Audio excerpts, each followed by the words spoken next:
Página 19, primeira questão, ele fala aí, ó. De acordo com o princípio da disponibilidade, a informação só pode estar disponível para os usuários aos quais ela é destinada. Ou seja, não pode haver acesso ou alteração dos dados por parte de outros usuários, que não sejam destinatários da informação. Certo ou errado? Errado? Qual seria, então, o princípio? Tá errado, né? Ah, beleza. Tá errado. Tá, mas eu quero saber qual é o princípio. Isso, não pode ser alterada a integridade. Ele colocou aqui disponibilidade. Ele está dizendo que a disponibilidade, lembre-se, a disponibilidade, eu estou garantindo o 24/7, ou seja, a informação estará acessível a qualquer momento, a qualquer hora, a qualquer dia, tá? Não tem nada a ver com o que ele fala aqui. Então, quando ele fala, não pode haver acesso ou alteração. Não pode haver acesso, qual é o princípio? Não pode haver acesso pessoa autorizada. Então, seria o princípio da confidencialidade. Não pode ter acesso, aí vamos completar, não pode ter acesso pessoa não autorizada. E aí, quando ele fala aí, ó, não pode ser alterada. Aí sim, a nossa amiga integridade, né? Não pode ser alterada. Portanto, totalmente errado. Segunda questão, é recomendável que entre as medidas de segurança propostas para gerenciar um ambiente automatizado, seja incluída a instalação em rede de ameaças que possam servir de armadilhas para usuários mal intencionados, como criptografia, algoritmo, assinatura digital e antivírus. Aí ele misturou algumas coisas aqui que nós não demos ainda tudo. Mas vocês colocariam esse aí como certo ou errado?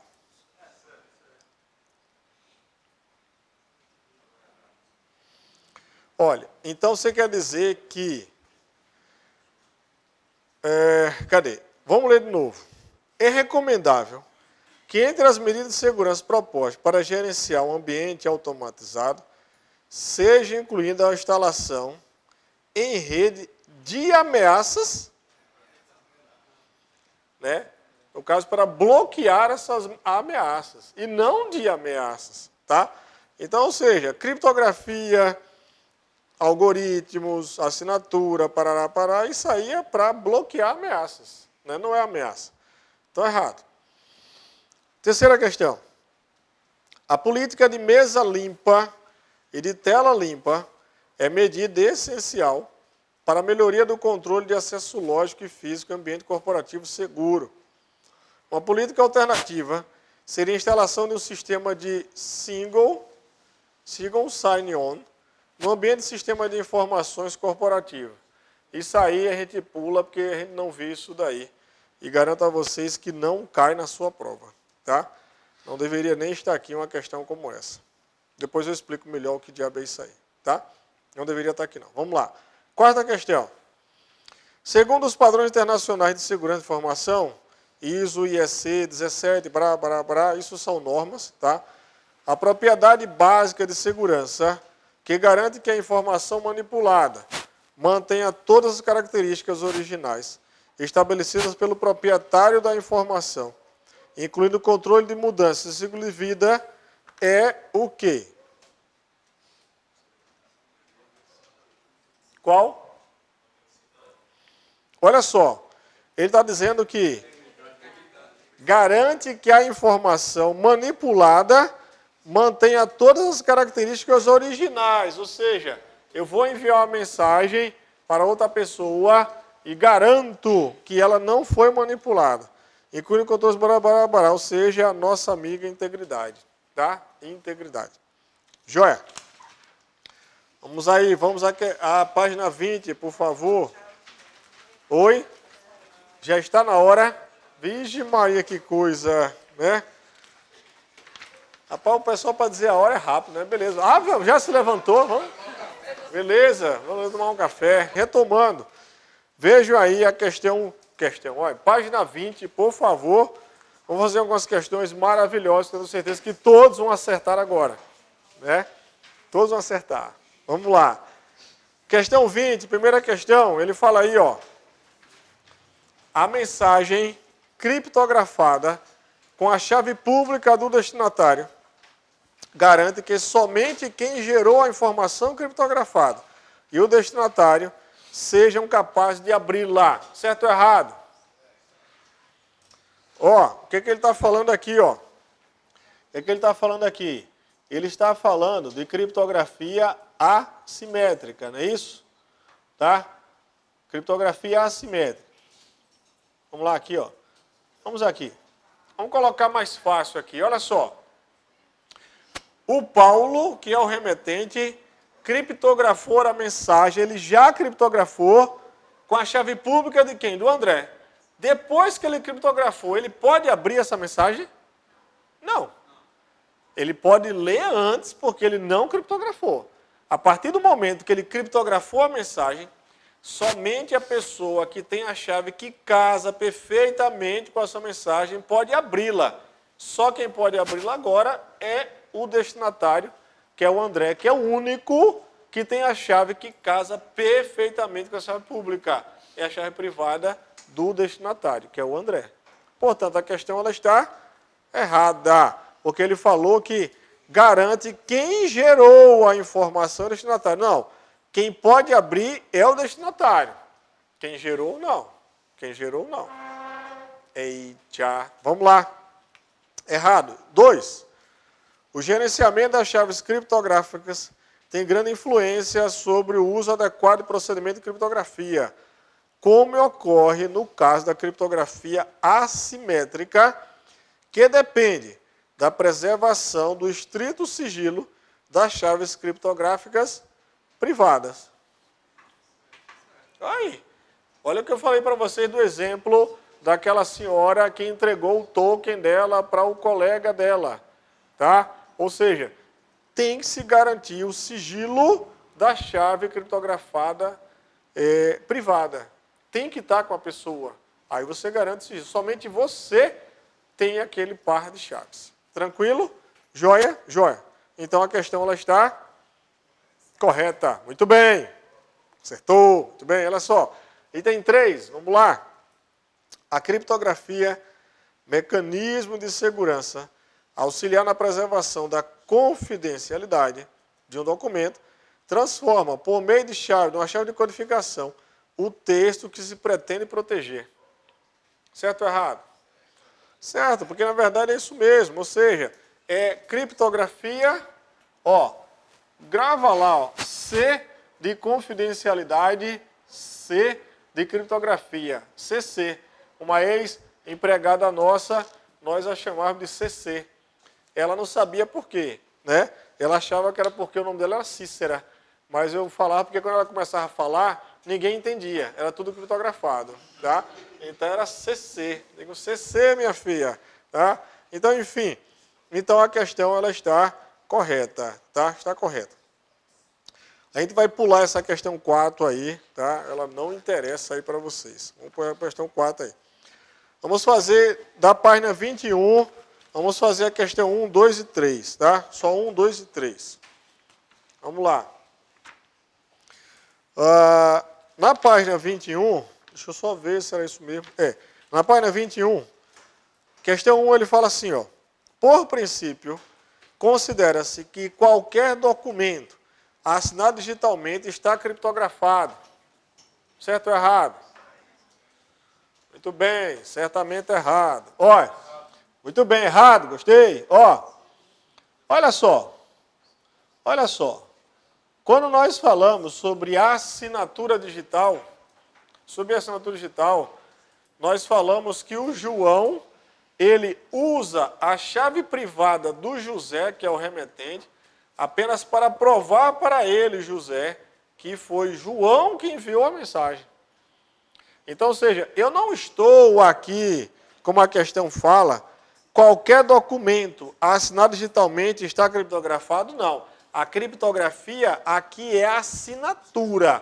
Eu estou criptografando a minha assinatura. Ninguém vai poder chegar lá e modificar a minha assinatura. A ideia aqui é garantir que a minha assinatura realmente é autêntica. Essa é a minha ideia. Não é criptografar a mensagem. A mensagem eu uso criptografia. Tá? Aqui eu estou usando a criptografia apenas para garantir que fui eu que enviei a mensagem. Portanto, a questão está errada. Tá? Tá errada. Vamos lá, item 2. Um certificado digital pode ser emitido para que um usuário assine e criptografe mensagem de correio eletrônico. Tá? Olha, mais uma vez ele colocou criptografe. Criptografe. Certificado digital, eu tenho no certificado, eu tenho a tal da chave pública. Mas eu não tenho o certificado, ele não é utilizado para criptografar mensagens. O certificado ele também é utilizado do mesmo jeito lá que a assinatura para garantir a autenticidade e integridade. Só que a gente utiliza mais para sites. Às vezes em algumas mensagens, a gente utiliza mais para sites, certificado digital. Mas a ideia é garantir também a autenticidade e integridade. Tá? Portanto, está errado. Está errada a questão. Tá? E a terceira questão e última, daí a quarta não vamos fazê-la, ele fala assim, um arquivo criptografado fica protegido contra a contaminação por vírus. E aí? Errado, né? Certeza absoluta. Ai, filho da mãe, né? Olha, me diga uma coisa. Quando você... Bora lá. Vamos lá. Por que você está dizendo que está errado? Diga.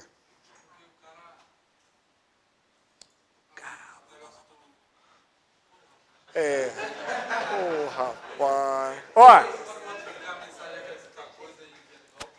Pode. Um keylogger, né? Isso é um filho da égua. Ó, o grande problema é o seguinte, ele fala assim, um arquivo criptografado fica protegido contra a contaminação por vírus. Na verdade, a ideia da criptografia, como falei aqui para vocês, é garantir a confidencialidade. Ou seja, a mensagem só será acessada por pessoas que são os detentores, os donos daquela informação. Tá? Então, ou seja, só que o nosso amigo vírus, o vírus, para que ele possa ser embutido dentro de uma mensagem, ele precisa invadir aquela mensagem, ele precisa modificar aquela mensagem e você colocar alguma coisa. Como ele colocou aqui a questão dos keyloggers, tá? Aí você vai ter que entrar na parte teórica lá de algumas pessoas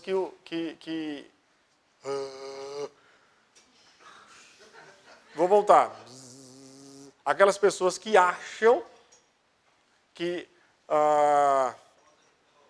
voltar. Aquelas pessoas que acreditam, ou seja, que atestam que isso aí funciona. Tá?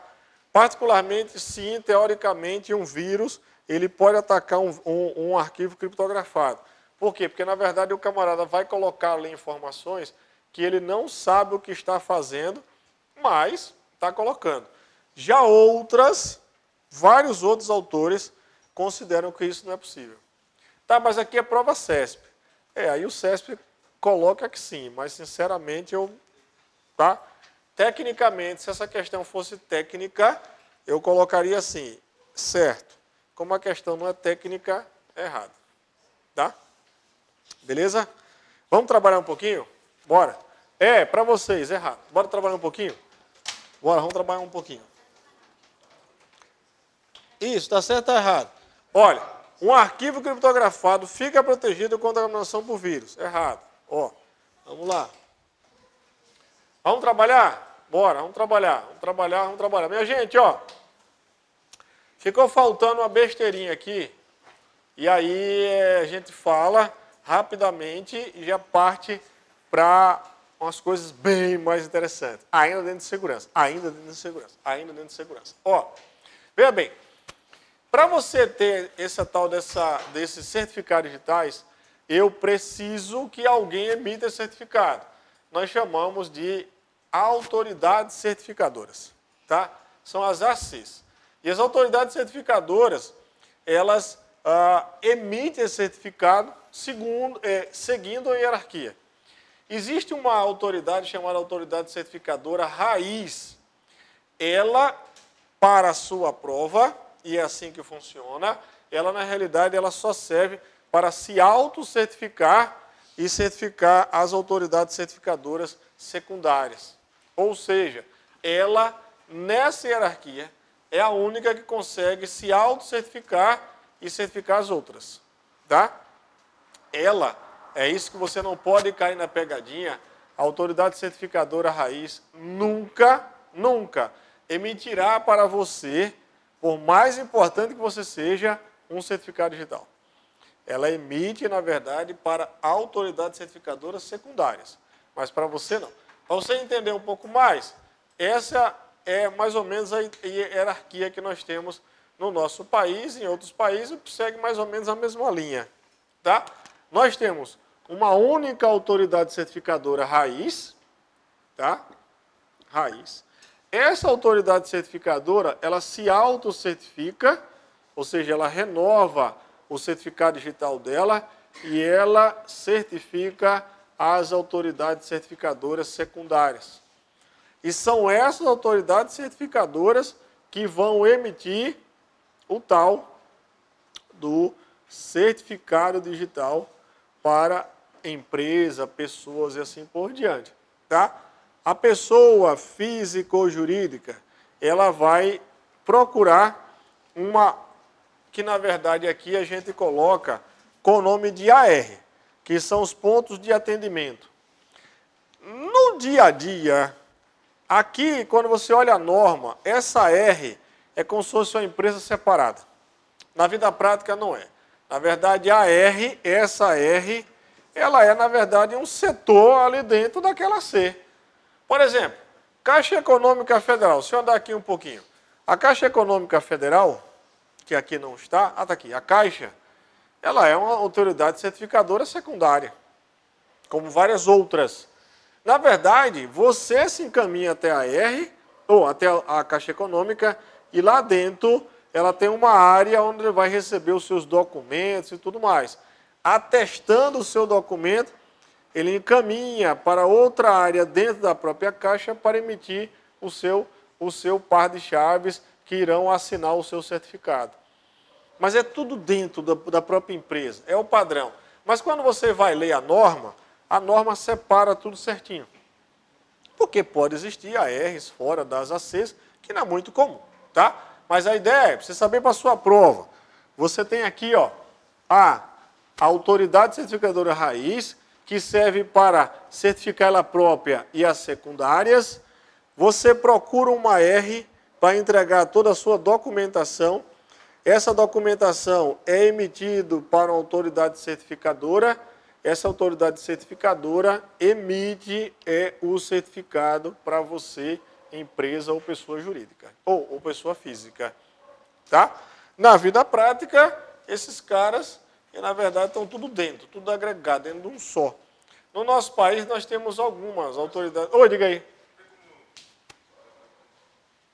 Voltar o que aqui? Que, na verdade, o que acontece? O esquema é o seguinte. Ó, se você olhar aqui, ó, AR, ponto de atendimento, ou seja, o pedido de emissão de certificado é feito nas ARs. É aqui que, na verdade, você vai levar toda a papelada, tá? Você vai toda a papelada, ou seja, você vai lá, entrega todos os seus documentos, CNPJ, se for empresa, para toda a documentação é analisado, e ao analisar, é enviado para a AC. Que eu estou falando é tudo ali dentro. A AC, ele simplesmente vai receber toda essa autorização aqui e já vai emitir o certificado, tá? Para o próprio usuário. Então, no caso, esse usuário, para a sua prova, você tem que entender que ele vai receber o certificado da autoridade certificadora e não da R. E não da AC. A AC é só um ponto de atendimento, onde você vai entregar lá a sua documentação. Tá? Sua documentação. Olha, se você for contador, ou então... contador. Por exemplo, eu abri uma empresa e aí eu tive que levar toda a documentação aqui embaixo, lá tem a prefeitura, aquele posto lá, não tem um cartório quase em frente ali à prefeitura, que fica de esquina? Sexto ofício, né? Em cima tem uma autoridade certificadora. Aqui na prova é tudo lindo, rapaz. Na vida prática tem esculhambação. Não deveria, mas é um pouco esculhambado. Ou seja, você chega lá, é só uma sala, um terço do tamanho disso daqui, onde só tem uma mulher com o seu computadorzinho, onde ela recebe toda a sua papelada, recebe lá tudo, e ela vai demorar alguns dias para analisar aquilo ali.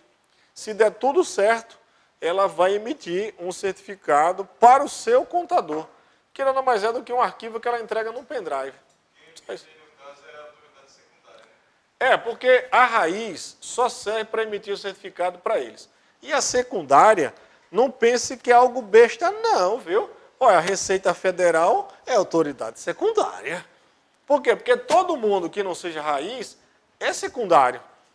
Tá? É porque dentro da própria Caixa Econômica, para você ter ideia aqui, dentro da Caixa, aí você tem a autoridade certificadora pessoa física, a autoridade certificadora pessoa jurídica, dentro da CertSign. A CertSign aí, meu amigo, aí é que é dividido. É coisa que só o diacho. Tá? Então, enfim, dentro da própria autoridade certificadora secundária, ela pode criar diversos outros patamares. Tá? E aí, para a gente poder entender isso, poder entender um pouco mais, vamos lá para a Caixa. Vem para a Caixa você também. Né? Não vem. Então, vamos aqui. Acessar a minha conta, ele aparece ali que é um site seguro. Tará. Quando você clicar aqui, e mandar exibir o certificado, olha que legal, Olha que legal. Caminho de certificação. Comodo Security. O Comodo Security emitiu um certificado para o Comodo RSA, Organização Validation Pará, autoridade certificadora, e ele é que certifica a própria Caixa Econômica Federal. Tá? Então, ou seja, dentro da própria autoridades certificadoras, você tem diversas outras que vão certificando aquelas mesmas ali, uma divisão administrativa, certo? Divisão administrativa. Então, ou seja, eu tenho aqui até certificar que realmente esse certificado garante que é da Caixa Econômica, essa empresa certificou essa e essa emitiu para a Caixa Econômica Federal. Beleza. Tranquilo? Na vida prática, bicho, infelizmente, não tem essa coisa bonita. Tá? A não ser que você vai Receita Federal, SERPRO e assim vai. Aí realmente o negócio lá é bem mais pesado.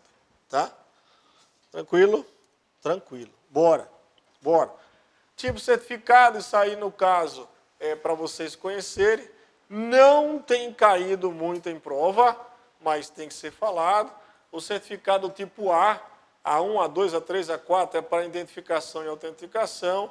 E dos tipo S, S1, S2, S3, S4 é para atividades sigilosas. Tá? Então, são alguns tipos de certificados mais utilizados. Se vocês já prestaram atenção, quando você acessa, por exemplo, o Banco do Brasil, você... Não me diga. Ah, meu Deus. Então, olha só. Quando você acessa o Banco do Brasil, você nota que lá ele coloca assim: acesse a sua conta utilizando certificado A3. Então, além de você colocar login e senha, se você quiser, você pode pedir para o próprio Banco do Brasil emitir o certificado para você, e você, além de utilizar login e senha, também usa o certificado. É bem interessante, tá? Bem interessante. Por exemplo, o meu como é o nome? Imposto de renda, apesar de não ser grandes coisas, mas só para testar, eu já envio via certificado digital. Tá? Da empresa tem que ser feito esse certificado, não tem jeito, tá? mas pessoa física eu também estou enviando via certificado. Fiz um testezinho, gostei, aí pronto, peguei um valorzinho barato e comprei. Tá? Bom, vamos lá. Em frente avante, bora, em frente avante. Depois a gente faz as outras questões, tá? Minha amiga, quem for embora agora lascou-se. Agora é que o bicho vai pegar, tá? Tô brincando. Vamos falar sobre vírus de computador e algumas outras mazelas aí do mundo digital. Ó, veja, quando a gente fala sobre vírus de computador, e aí sim é aquela conversa que nós tivemos antes, tá? Aqui cai, tá? Cai. Então vamos lá. O que eu vou falar daí por diante cai bastante, tá? Então veja, quando a gente fala sobre vírus, que essa palavra muita gente começa a se estremecer, caramba, pegou vírus. Às vezes, você pode ter um vírus no seu computador e ele não fazer nenhum mal. Por quê? Porque veja, o vírus, ele, aí sim, para a sua prova tem que colocar na sua cabeça. Ele é parte de um programa que se agrega a outro programa para poder ele fazer o mal para você. Veja bem, olha só. Para o CESP, prova que vocês vão enfrentar a nível usuário, vírus pode ser um programa, se ele colocar assim, ó, vírus é um olha só a questão. Vírus é um programa que se agrega a outros programas para poder funcionar, parar. E se ele colocar assim, vírus é parte de um programa que necessita de outros programas para poder... Bicho, infelizmente, para o CESP, nível usuário, essas duas questões estão corretas. É um absurdo? É. Porque só deveria ser correto. Vírus é parte de um programa que necessita de outros programas para poder contaminá-los e se reproduzir, parará, causando e assim vai. Tá? Mas o CESP, por diversas questões, a nível usuário, considera que vírus é um programa ou parte de um programa. A nível técnico, não, porque aí, meu amigo, é pau. Os caras enchem de recursos e provam por A mais B que não tem jeito. Mas a nível usuário, infelizmente, várias questões colocam isso daí. Então, ou seja, o que é o certo? Vírus é parte de um programa. Tá? Então, ou seja, ele necessita infectar aquele programa específico para poder sobreviver. Se ele não tiver aquele programa específico, ele não sobrevive. Por isso que vírus, você pode tê-lo na sua máquina e nunca lhe causar um mal. Por quê? Porque aquele programa específico, o que ele necessita, você não usa. Então ele está lá, mas não vai causar um mal. Tá? Só que o vírus, ele faz parte de um conjunto macro, que é um conjunto dos malwares, tá? Que são considerados códigos maliciosos. Tá? Códigos maliciosos. Veja, dentro do conjunto de códigos maliciosos, nós temos vários. Entre eles, os vírus. Então, vírus é um subconjunto desse grande conjunto chamado malwares, códigos maliciosos. Então, nós temos aqui os trojans, nós temos aqui os worms, nós temos aqui os spywares, tá? Mas, minha gente, olha só, existem diversos códigos maliciosos. O vírus é um deles. Tá? E aí nós vamos falar sobre alguns desses camaradinhas aí. Bom, nesse mundo aí que eu acabei de falar, além dos vírus, nós temos algumas peças raras aí, né? Os trojans, os rootkits, olha, spam. Esse é um problema para a sua prova, tá? O spam, o nome spam, ele não é um código malicioso, o spam, mas ele hoje é a melhor forma de distribuição de vírus, de pragas. Por quê? Porque o spam nós vamos ver que é o envio em massa de códigos maliciosos. Envio em massa de códigos maliciosos. Mas ele por si só, não, desculpe, é o horário. Envio em massa de e-mails. Só que ele não nasceu um código malicioso. Ele nasceu do pessoal da administração para enviar diversas mensagens aí para atingir o maior número de usuários. Só que aí o que acontece? Já que é um envio em massa, é a melhor maneira hoje de atacar o usuário. Você envia 10 mil, 50 mil cópias por segundo, aí beleza, aí realmente é a melhor forma hoje em dia que tem, tá? Mas não deveria ser considerado um código malicioso. Mas é a melhor forma de disseminação de códigos maliciosos. Nessa linha aí de vírus de computador, nós temos um vírus chamado vírus de boot, vírus de sistema. Olha, esse tipo de vírus aqui, ele é um vírus antigo. Só serve para encher o saco de vocês na sua prova. Mas é um vírus da minha época, tá? O vírus que eu usava disquete, e o disquete estava infectado, e aí esse disquete infectava uma área específica lá do seu HD, do seu hard disk. Olha, se você observar isso aqui, vou ter que dar um zoom para a gente poder ver, para a gente poder entender, tá? Isso aqui seria uma área considerada de um disco rígido, tá? Onde aqui está escrito boot sector, ou seja, um setor de boot, inicialização, e é um setor de um disco não infectado. Tá? E aqui seria um disco rígido, tá? Com suas trilhas, setores, cilindros de aba 4, e aqui é o setor principal para você fazer o boot, a inicialização da máquina. Um disco infectado, o que é que ele fala? Ó, ele está infectado com o vírus de boot. Ele simplesmente foi o seguinte, ó, esse é o setor original, tá?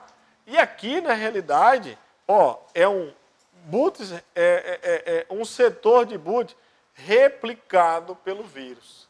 Ou seja, na realidade, quando o nosso amigo sistema operacional, você liga a máquina, aí você tem lá um camaradinha dentro de uma memória chamada memória ROM, que é memória somente leitura. Dentro dela, você tem um camaradinho chamado BIOS, que é o sistema básico de entrada e saída. Dentro desse camarada eu tenho vários subprograminhas bem pequenininhos. E esses programas, quando você liga a máquina, ele vai lá no setor de boot e pergunta, meu amigo, onde está o sistema operacional? E ele aponta para onde o sistema está e começa a levantar o sistema. Isso numa máquina não infectada. Numa máquina infectada, simplesmente o vírus vai direcionar você, no caso, o seu sistema operacional, para o canto errado. Desculpa, o BIOS para o canto errado. E daí ele sobe. Quando ele sobe, sobe todo mundo. E o vírus junto. Por isso que ele chama vírus de boot. Na época, que era uma época passada, tá? Uma época passada, isso.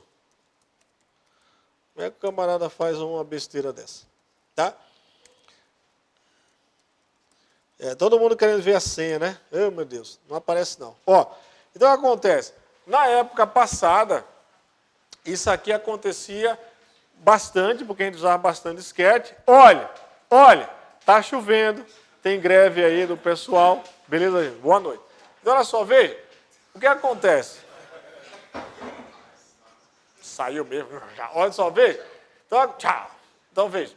Isso daí com uma arma nos 4 já era. Ó. Então, nesta época, tá, a gente pegava bastante, e daí, meu amigo, para você desinfectar a desgraça. Quando você desinfectava, você arrancava esse bichinho aqui, essa área, e aí ele corrompia a área principal. Pronto, aí você teria que reinstalar o sistema. A gente usava, na época, algumas artimanhas para refazer o setor de boot e parará. Bom, era divertido. Hoje em dia, dificilmente, ele só serve para encher o seu saco para a sua aula, tá? Para a sua prova, né? Diga, fala, era divertido. Então, vamos lá. Ó, próximo vírus é o vírus de macro. Tem que colocar na sua mente o seguinte, pegadinha direto de CESP. O CESP vai dizer que esse tipo de vírus é o vírus que vai infectar o Word, o Excel, o PowerPoint e assim por diante. Esse tipo de vírus nunca vai infectar o Word, Excel, PowerPoint. Ele, na verdade, ele vai infectar os arquivos gerados pelo Word, Excel e PowerPoint. Tá? Então, ou seja, o que acontece? O nosso amigo vírus de macro, pegadinha de prova CESP, ele não vai infectar o programa Word, Excel, PowerPoint. Ele pode vir infectar os arquivos gerados por esses programas. Tá? E aí ele pode até, em algumas questões, eles já colocaram que, na verdade, esses vírus de macro, eles são criados por uma linguagem chamada VBA, que é Visual Basic for Application. Tá? Essa VBA, ela é uma linguagem da empresa chamada Microsoft. Tá? E é essa linguagem VBA que criam as macros. O que são as macros? As macros são programas criados nessa linguagem que servem para automatizar os arquivos.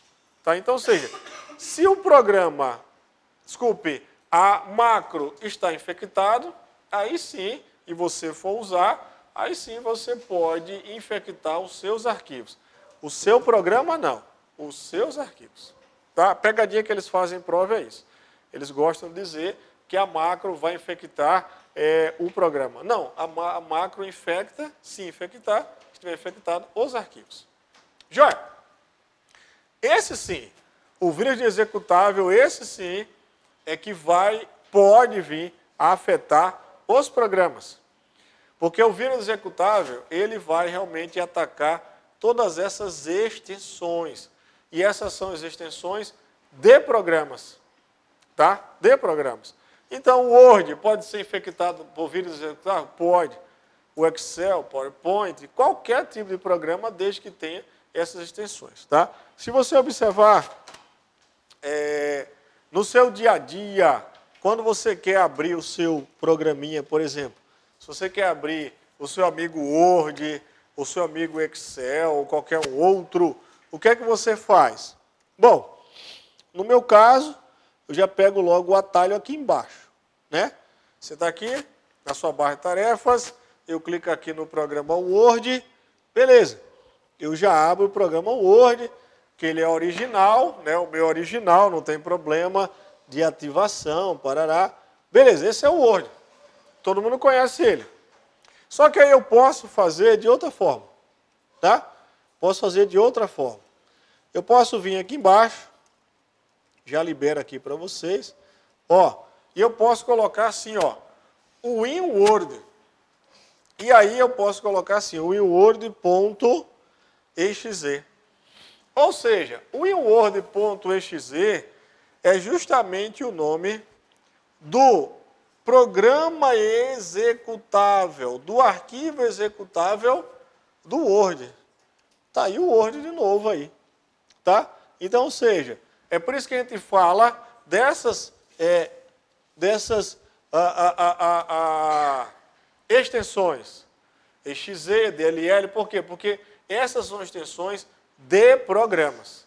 Aí sim, esse é um dos tipos, né, de vírus que você pode pegar aí na sua máquina. Vírus de executável. Tá? Os programas. Tranquilo? Tranquilo. Pergunta.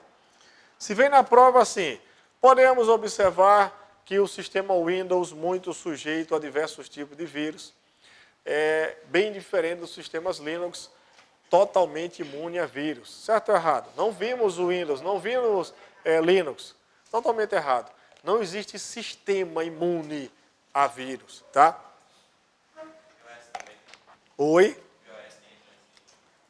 Olha, não existe sistema imune a vírus. Agora, qual é o que é que você tem que pensar? Nós estamos entendendo que os vírus, os malwares, eles atacam determinados sistemas, determinados programas. Eu não posso pegar um vírus que roda no sistema Windows e fazer com que ele rode lá no Linux, ou fazer com que ele rode no iOS. Eu tenho que preparar para esses sistemas. Tá? Então, ou seja, eu tenho códigos maliciosos específicos para cada tipo de sistema. qual é a maior base de usuário que tem no mundo? Ainda o Windows. Então, a maior base, você tem que preparar códigos para essa maior base. É o que pode trazer o maior salseiro. Tá? Beleza? Beleza. Bom, então nós temos aqui agora um vírus criptografado. Tá?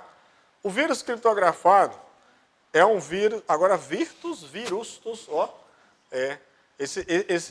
esses computadores erram muito, né, rapaz? O professor não erra não, mas os computadores erram. Então, vírus criptografado. O que são vírus criptografados? O nome já está dizendo. Vocês acabaram de estudar sobre criptografia. A ideia aqui é você pegar na sua máquina um código malicioso e ele, meu amigo, infectar e criptografar o teu HD. Nós tivemos um ataque desse tipo aí. Hoje é quarta-feira. Na terça-feira retrasada, tivemos um ataque desse numa das unidades que nós temos na faculdade. E aí o que acontece? O usuário é um bicho interessante. Eu sempre falo o seguinte, que o grande problema da computação chama-se usuário. Porque o usuário é aquela pecinha que fica sempre entre o computador e a cadeira. Porque por mais que você veja, nós estamos estudando sobre assinatura, certificado, criptografia, mas existe a peste do usuário. Aí o usuário tem que ter uma senha. Qual é a senha que ele coloca? A data de nascimento dele, o nome do amor, né? O nome da mãe, do pai. Aí diz assim, vote, mas não tá bom não. Tá ótimo para você ser invadido. Tá? Então, ou seja, nesse local, uma das unidades nossa, e olha que a visitação do MEC estava aí, tá? Simplesmente entrou um malware, que nós vamos ver já, desse tipo aí, e ele criptografou toda a pasta pública. Aí você fala, besteira, deveria ser besteira.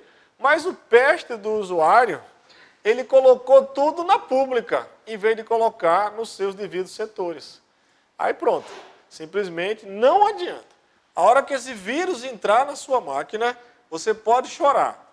A não ser que você tenha Bitcoin e aí você paga para ele sem ter a certeza que ele vai te pagar de volta, se ele vai mandar o recurso. O Bitcoin, ele é uma moeda criptografada, tá? Então a moeda, a ideia desse vírus ele entra na sua máquina, ele simplesmente criptografa o teu HD e pede um totozinho para liberar. Tá? Para liberar. Então, ou seja, é garantido, se você pagar, vai acontecer? Lógico que não. Lógico que não. Tá? Lógico que não. O ano passado, nós tivemos um ataque desse no mundo inteiro. As máquinas com Windows XP que não tinham uma falha ainda aberta, o pessoal não tinha fechado. Entrou um malware, tá? Desse estilo aí, criptografado, um ransomware, né? E aí criptografou e pediu, eu não lembro direito, mas parece que eles pediram, não sei se foi R$300 ou $300 por máquina. Foram aproximadamente 200 mil máquinas no mundo, tá bom, é só fazer as contas, né? Acho que o dinheirinho foi bom. Bom, o que você precisa gravar para a sua prova? Esse tal do Bitcoin, ele é uma moeda criptografada, tá? E essa moeda criptografada, eu não sei quem é o dono dela, tá? Por quê? Que é criptografado. Eu tenho ela fisicamente? Não, eu só tenho na internet. E ela é a moeda hoje mais utilizada por esse pessoal aí para pedir dinheiro de resgate, tá? Então, ou seja, uma vez que esse tipo de vírus, ele entra na sua máquina, pode pedir aí clemência, não vai funcionar, tá? É assim que mais ou menos dão algumas mensagens, parar, e tu tá lascado, tá? Já vai, né? Rapaz, tá chovendo. Vá não, tem jeito, né? É pro seu bem, viu? É pro seu... Vá não. Então vamos lá, ó. Beleza? Beleza. Ó, é verdade. Então, olha só, veja. Então, o que acontece? Isso aqui, esse procedimento, que procedimento? De você receber um tipo de código malicioso. esse código malicioso criptografar o seu HD e, na sequência, pedir um resgate, esse procedimento aí nós chamamos de ransomware. Tá? Então, ransomware é justamente o fato de você receber um código malicioso na sua máquina, ele criptografar o seu HD e pedir um resgate. Mas nós estamos investigando quem foi o filho da mãe que fez isso, né? E quando pegar, filho da mãe, né? Por quê? Porque eu tenho certeza que foi de dentro, não veio de fora. Olha só, eu falei para elas não irem, né? Então pronto. O que acontece? Veja, esse vírus polimórfico, vírus invisível, na prova já saiu com o nome de vírus mutante, prova CESP. Parece até onda, né? Mas por quê? Porque a ideia desse vírus é justamente o próprio nome dele. Rapaz, tá bom, né? Ó, a ideia é essa. É ele ficar invisível para quem? Para o antivírus. Tá?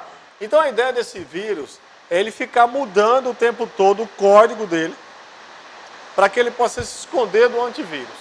Minha gente, na hora da prova, a ideia do CESP é fazer uma pegadinha e dizer que, já que o nome é vírus invisível, ele vai dizer que é um vírus extraordinário, é um vírus que ele consegue se modificar rapidamente e vai se proteger do antivírus, dizer que ele é altamente complexo. Conversa. Ele realmente fica mudando o tempo todo o código dele para tentar se camuflar, para tentar não ser detectado. Mas ele é Zé Ruela. Qualquer antivírus hoje, mesmo os grátis, consegue detectá-lo. Tá? Mas para a tua prova, você tem que prestar atenção que realmente ele muda o código para tentar se esconder dos antivírus. Aí beleza. Mas colocou na prova que ele faz isso e ele é um vírus complexo, aí está errado. Ele é um vírus Zé Ruela. Zé Ruela. Tá? Beleza. Se por acaso cair com o nome de vírus mutante, o CESP já colocou isso daí, tá? Só falta colocar agora que é um vírus X-Men, certo? Vamos lá. Nós temos aqui agora novas pragas para a gente conversar, tá? Essa praguinha aqui, o nome já está dizendo, eu acho que vocês estão vendo a figura, mas aqui embaixo está escrito cavalo de Troia, tá? Ou também conhecido como Trojan Horse, tá? Trojan Horse. Veja, o nosso amigo Trojan Horse, ou cavalo de Troia, existe uma diferença, deixa eu colocar aqui, para poder conversar sobre eles. Alguém já ouviu falar de backdoors? Isso, muito bem. E porta dos fundos? Não é o porta dos fundos lá do YouTube não, tá? Nem aquele lá não. Existe o porta dos fundos, um código malicioso. Então nós temos os Trojan Horse, ou cavalo de Troia, tá? Ou cavalo de Troia. O Trojan Horse, a diferença dele para os backdoors, tá? Para os backdoors, é simplesmente uma coisa chamado usuário. Tá? Usuário. Ou seja, como assim usuário? É a forma como o usuário vai atuar ou não. Aí isso define o que é Trojan Horse, o que é backdoor. Tá? Vejam bem, o nosso amigo Trojan Horse, ou o cavalo de Troia, se você lembrou lá da mitologia, parará, parará, que o pessoal fala que os gregos estavam no maior pau lá com o pessoal, né? E aí, durante vários anos, aí depois eles deixaram, os gregos deixaram lá um cavalinho, e os troianos colocaram esse cavalo para dentro de Troia. Quando foi lá para meia-noite, os cabas cheios de mé, aí os gregos saíram e o cacete comeu, né? Só que qual foi a ideia aqui do cavalo de Troia? Eles tiveram que atuar, eles tiveram que levar para dentro da cidade. E aí depois abriu-se lá, o cavalinho lá se abriu e eles abriram os portões de Troia. A ideia do cavalo de Troia a nível a nível realmente informático, é justamente você receber um presente, que a gente chama presente grego, né? E aí você abrindo o presente, você lascou-se. Tá? Mas você tem que atuar. Eu, usuário, tenho que atuar. Tá? Eu tenho que abrir, tenho que executar aquilo ali. Já o nosso amigo backdoor, não. Ó, backdoor, porta dos fundos. O backdoor já é um defeito que já existe. Na verdade, esse defeito que já existe, tá? Você não sabe, você, usuário, não precisou atuar. Você não recebeu um e-mail dizendo assim, ó, tá aqui as fotos daquela jovem que você tanto paquera. Do jeito que ela veio aí ao mundo. Aí você, não, de jeito nenhum, eu não vou abrir, eu sou um cara ético, coisa e tal. Mas se você abrir, lascou-se. Aí ali é um cavalo de Troia. É o Trojan Horse. Mas o backdoor, não. O backdoor, você é invadido e nem sabe, meu filho. O cara foi lá, invadiu, entrou por um defeito na sua máquina, invadiu, e a ideia dele, dos dois, é justamente controlar a sua máquina. Ambos querem ter o controle da sua máquina, tanto o Trojan Horse quanto o backdoor. Tá? Mas a diferença entre eles é, eu, usuário, se eu atuo ou não. Se eu não atuo, é um backdoor. Se eu atuo, é um Trojan Horse. Tá? Professor, como é que eu vou saber que a minha máquina tem um backdoor? Tem um defeito? Eu tenho o sistema operacional, eu tenho certeza que todos vocês usam o sistema Windows original. Vocês foram lá, baixaram e pagaram 200, 300, 400 reais para tê-lo. Não? É certeza, certeza. E já que vocês pagaram essa grana, vocês têm o direito a atualizá-lo toda vez que é liberada a nova atualização da Microsoft. Tá? Então, se você está com o seu Windows original, ele com toda certeza tem alguns backdoors. Tem. Mas de vez em quando eles vão fechando, porque eles cobrem, vão lá e fecham. Se você não tem o seu original, você está com seus backdoors abertos. E aí o camarada vai, cria um programinha para invadir e você nem sabe. Você nem sabe. Ele está invadindo. Joia? Tranquilo? Beleza. Beleza. Agora, já que a chuva parou, todo mundo ficou mais alerta. Eu estou vendo. Pessoal, beleza, agora a gente vai até 11 horas. Isso é bom demais, isso é bom demais. Né? Vamos falar sobre o próximo código malicioso. É o worm. O que é o worm? O worm é o verme. Você vai no interior, aí você vê lá o menininho, o barriguinho buchudo, né? Ó, o bichinho está com verme. Quando você fala que ele está com verme, na verdade você tem um monte de bichinhos ali se replicando. Tá? Essa é a ideia do worm informático. É se replicar, tomar conta do seu sistema e paralisá-lo. Mas olha só, o worm, o verme, ele é um programa completo. Ele não precisa, assim, o vírus, ele necessita de um outro programa para poder sobreviver, para poder se agregar, para poder atacar. O worm não. O worm, uma vez que ele invade a tua máquina, já era. Você dançou. Por exemplo, olha só. Vamos supor, eu venho aqui no meu computador, tá? E eu venho aqui, ó, botãozinho direito, propriedades. Quando eu clicar aqui, ó, eu tenho espaço livre, aproximadamente 460 GB livre aí, de espaço livre, tá? Tá, beleza, é um bom espaço? Ah, beleza, é um bom espaço. Mas se por acaso um worm entrar nessa máquina e no máximo, uma meia hora, no máximo, eu fico sem nada. Porque ele começa a criar cópias de si mesmo e toma conta de todo o HD, já era.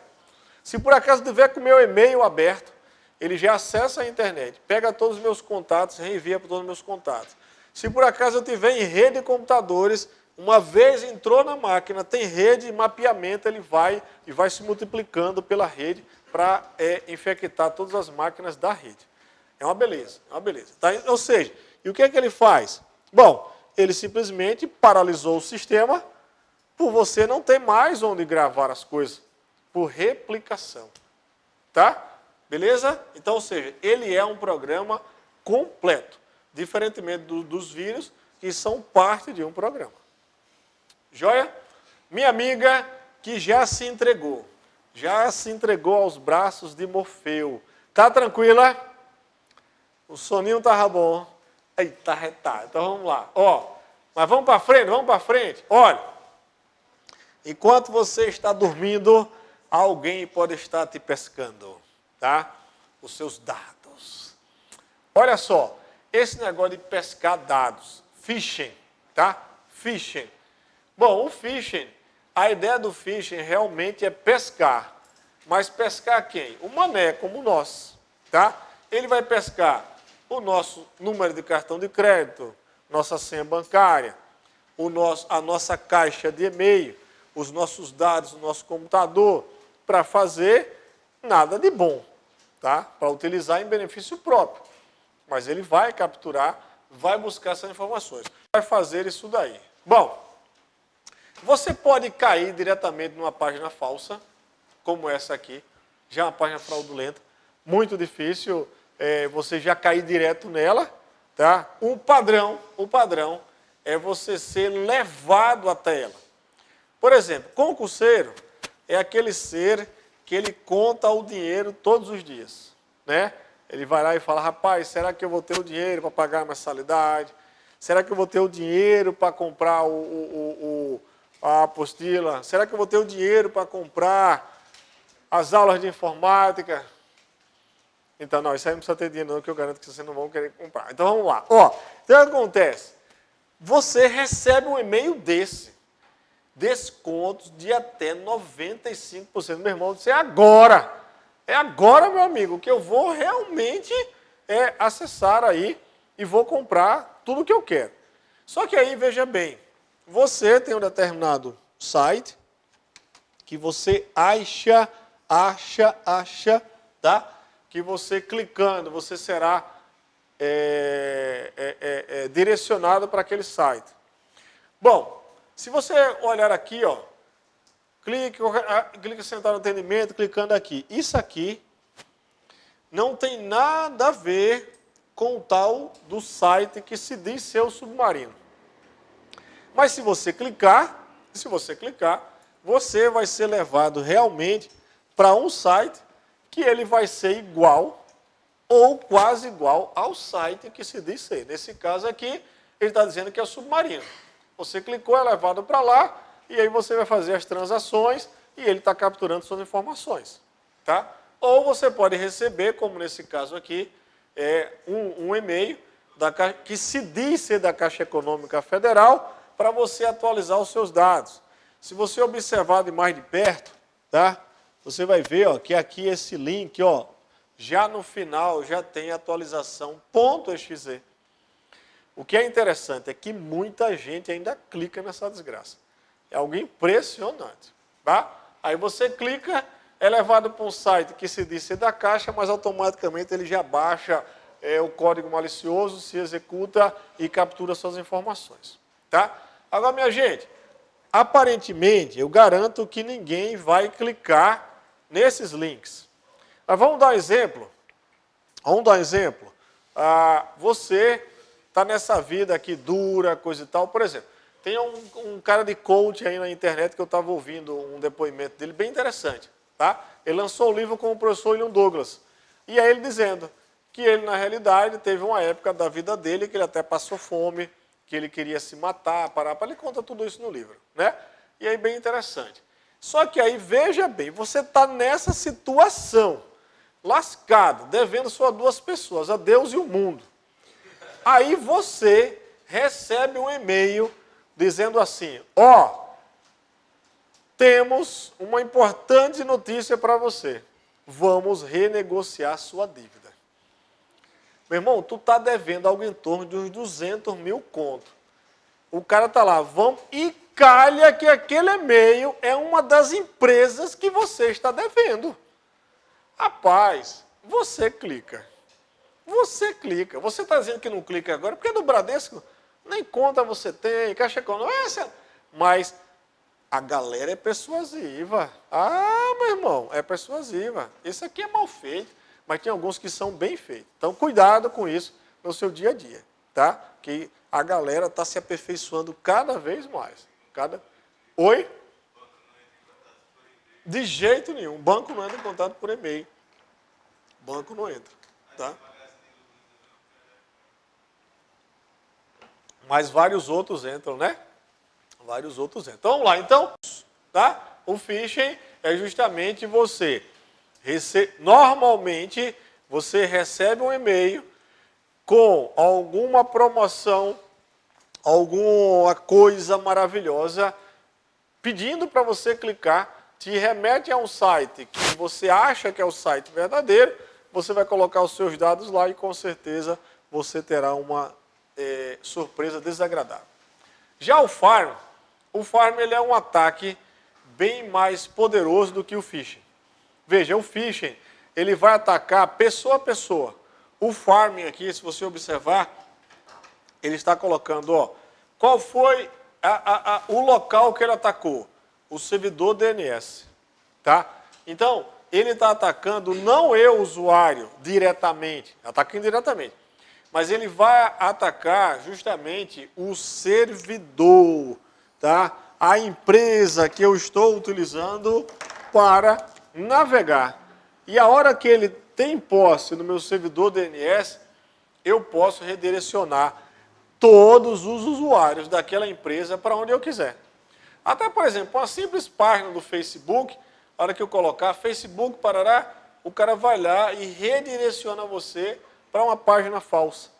Por quê? Porque ele simplesmente já capturou o DNS daquela empresa. Então, o Farm ele é um ataque do tipo phishing, só que muito mais complexo. Por quê? Porque ele não vai atacar o usuário a usuário, ele vai atacar o servidor, tá? O servidor que você está utilizando para acessar a internet. Mas ele vai redirecionar você para outro site? Sim, já que ele tem acesso, ele domina o DNS, tá? Domina o DNS, então sim, ele pode fazer isso. Beleza? Beleza. Se eu soubesse que essa era a aula, né? Véspera de feriado, com essa chuvinha que está aí, tenho certeza que eu viria, professor. Tenho certeza. Mas tenha calma, vai valer a pena, tá? Vamos lá. Hoax. O que são os hoax? Aqui, ó. Os hoax. Os hoax, gente, são as lendas, são os alarmes falsos, tá? O hoax, a priori, não causa o mal, tá? A priori não causa o mal, mas futuramente sim. Então, os hoax, eles são justamente aquelas mensagens falsas que te induz normalmente